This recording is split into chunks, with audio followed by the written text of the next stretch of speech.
एकता और समझदारी। ऊंचे आकाश में सफेद कबूतरों की एक टोली उड़कर जा रही थी। बहुत दूर जाना था उन्हें, लंबा रास्ता था। सुबह से उड़ते उड़ते थकान होने लगी थी। सूरज तेजी से चमक रहा था। कबूतरों को भूख लगने लगी थी।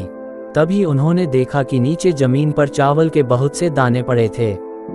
कबूतरों ने एक दूसरे से कहा, चलो भाई, थोड़ी देर रुककर कुछ खा लिया जाए, फिर आगे जाएंगे। एक बुजुर्ग कबूतर ने चारों ओर देखा। वहां दूर दूर तक कोई घर या मनुष्य दिखाई नहीं दे रहा था। फिर चावल के ये दाने यहाँ कहाँ से आए? बुजुर्ग कबूतर ने बाकी कबूतरों को समझाया, मुझे लगता है कि यहाँ कुछ गड़बड़ है, तुम लोग नीचे मत उतरो।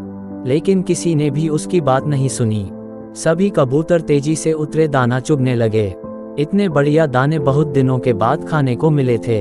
वे बहुत खुश थे। जब सभी ने भरपेट खा लिया तो बोले, चलो भाई, अब आगे चला जाए। लेकिन ये क्या? जब उन्होंने उड़ने की कोशिश की तो उड़ ही नहीं पाए। दोनों के साथ साथ वहां एक चिड़ीमार का जाल भी था, जिसमें उनके पांव फंस गए थे।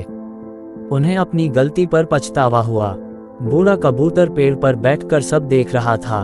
उसने जब अपने साथियों को मुसीबत में देखा तो फौरन उड़ा और चारों ओर देखा। दूर उसे चिड़ीमार आता दिखाई दिया। वह फौरन लौटा और अपने साथियों को बताया।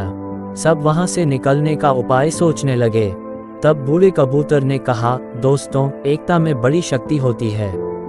सब एक साथ उड़ोगे तो जाल तुम्हें रोक नहीं पाएगा। उसने गिना, 1 2 3, उड़ो। सारे कबूतरों ने एक साथ जोर लगाया और जाल उनके साथ उठने लगा।